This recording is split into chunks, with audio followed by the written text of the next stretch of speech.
true. I had been nervous, very dreadfully nervous, and I am still. But why will you say that I'm mad? The disease sharpened, not destroyed, not dulled my senses. I heard all things on heaven and earth and in hell. But how then am I mad? I'll prove that I'm not. Watch how calmly I tell you the whole story. Every night at midnight, I turned the latch of his door and opened it, oh so gently. And then, when I had made a large enough opening, I put in a dark lantern and I thrust in my head. Oh, you would have laughed to see how cunningly I thrust it in. I moved it slowly, very, very slowly, so that I might not disturb the old man's sleep. Ha! Would a madman have been so wise as this? Upon the 8th night, I was even more cautious in opening the door. I chuckled at the old man, and perhaps he heard me. Who's there? I kept quite still and said nothing. For an hour I did not move a muscle, and for an hour he did not lie back down. The old man had been lying awake since he heard the noise, trying to comfort himself, but in vain. A low, dull, quick sound rose to my ears. It was the beating of the old man's heart. The hellish tattoo of the heart increased. It grew quicker and quicker and louder every instant. After a long time, I opened a very, very little crevice in the lantern, until a small, dim ray fell onto the wretched vulture eye. The old man's hour had come. With a loud yell, I threw open the lantern and leaped into the room. He shrieked once only. In an instant, I dragged him to the floor and pulled the heavy bed over him. I then smiled gaily to find the deed so far done. At long last, the beating stopped. The old man was dead. First, I dismembered the corpse, cutting off the head, arms, and legs. Then, I removed 3 boards from the floor, deposited the remains in the hole, and replaced the boards so cleverly, so cunningly that no human eye, not even his, could have detected any wrongdoing.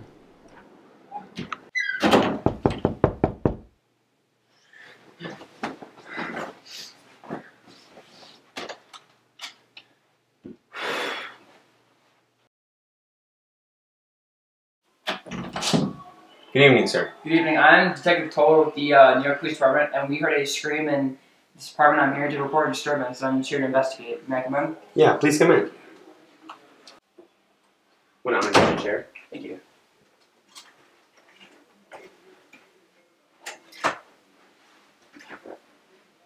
So you said you heard a shriek around here? Yes, sir. A neighbor reported a shriek around here, in this area. Oh, well, I'm afraid that was probably coming from me, from a dream I had earlier. That clears things up. What a beautiful home you have here, sir. Very decorated. Well, thank you for saying that. I actually enjoy company whenever I can receive it. So, how's work as a detective these days? It's very busy right now, actually. There's been a large increase in murders. My head ached. My ears were ringing. But still they sat and chatted. I talked more, but the sound grew. It was a low, dull, quick sound. A heartbeat.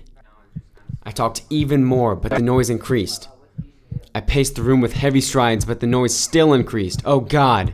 What could I do? I foamed, I raved, I swore. I swung the chair upon which I had been sitting and grated upon the boards, but the noise arose over all and continually increased.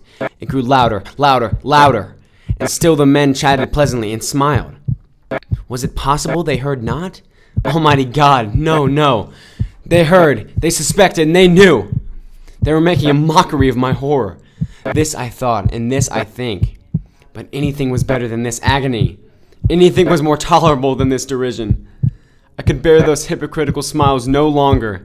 I felt that I must scream or die. And now, again, hark! Louder! Louder! Louder! Silence! Dissemble no more! I admit the deed! Tear open the closet! Here, here! The beating of the hideous heart!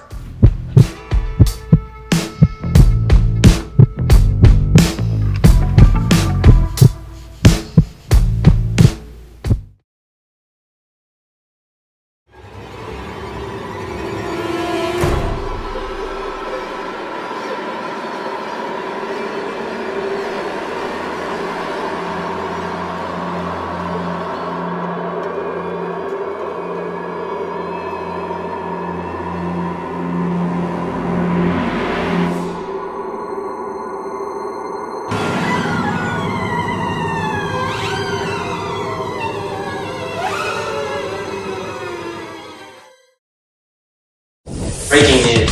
Earlier this morning at 3 a.m., a pair of gruesome murders occurred at the Rue Morgue. Madame L'Espionne and her daughter Camille were brutally killed in their home, seemingly with no motive. There were no witnesses, and many neighbors heard screams and voices. As of right now, the police have no suspects. We will keep you updated as detectives work to solve this crime.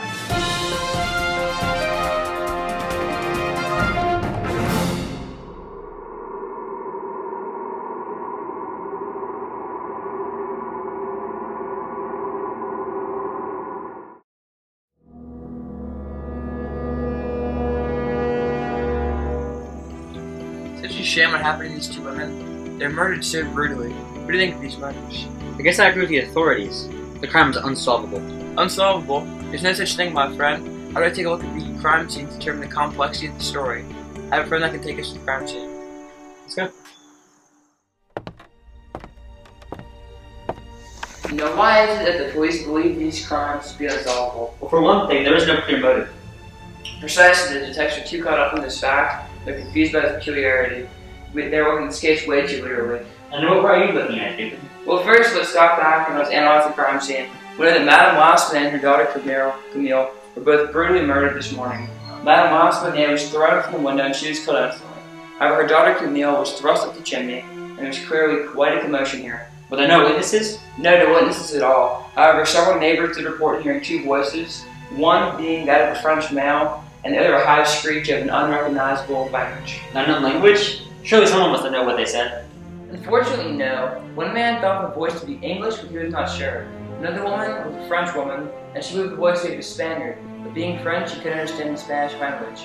Actually, every person that reported hearing the voice was reported as a different nationality than other. Very strange. What about the room itself? Did a robber break in? I don't think so. The robber, it's very unlikely that he would have forgotten the money after he killed the victims. Therefore, I would rule out the robbery's motive. Wow. It's very peculiar. I need to examine him for clues as well.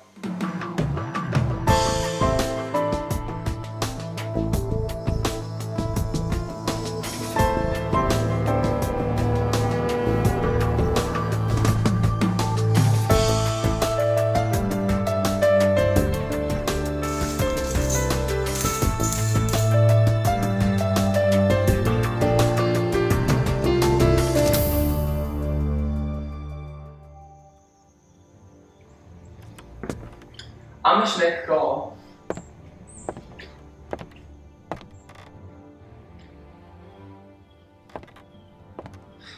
Have you noticed anything peculiar with the crime scene? No, nothing that the paper didn't say. Yes, but as I said, the papers and the police are looking at this crime not correctly. They're too focused on the lack of motive and the atrocity of the murders rather than the murders themselves. I don't follow. Well, I just called him a man that may help. I believe he's indirectly involved in the crime, and he'll help us determine the culprit. Well, the neighbors all said that they could determine that the voices came were of gruff voice like men. They could all agree that the French voice was of a man and that the shrill voice was unrecognizable. What kind of language could that be? Well, if you examine this further, look at how brutal the woman's body was thrust up the chimney. It's very unlikely that the murderer was human. No, a madman did this. Not quite, but close. Examine the hair I found here. Stupid. This is no human hair. Exactly. After further research I've conducted, that this is the hair of Meringue. How is that possible? Well, look at the murder scene more closely. The strength required to commit these murders is incredible. No ant or no human could have committed these murders. I've called a man who I believe to be indirectly involved in the crime. Who is he? He's a Maltese sailor. I believe him to be owner of the beast. And I found this red ribbon here. The sailors are very fond of wearing these. Come in.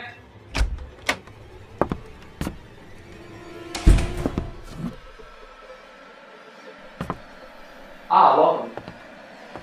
You called about my orangutan? I lost him just the other day. Thank you for finding him. Where is he? Not here right now. I'll return to you after you solve the murders that were committed here in the reform. It wasn't my fault. I promise. You can't believe this happened. That an orangutan committed these murders? How do you Explain. I was on a voyage and I took him as a pet. The other day, he picked up a knife and I got really mad. Scared, he fled the house. And then he came here? Yes, I found him here. And then he fled and I chased him through the window. I'm so sorry. You can't blame me. However unfortunate, it seems we've solved the murder of the community of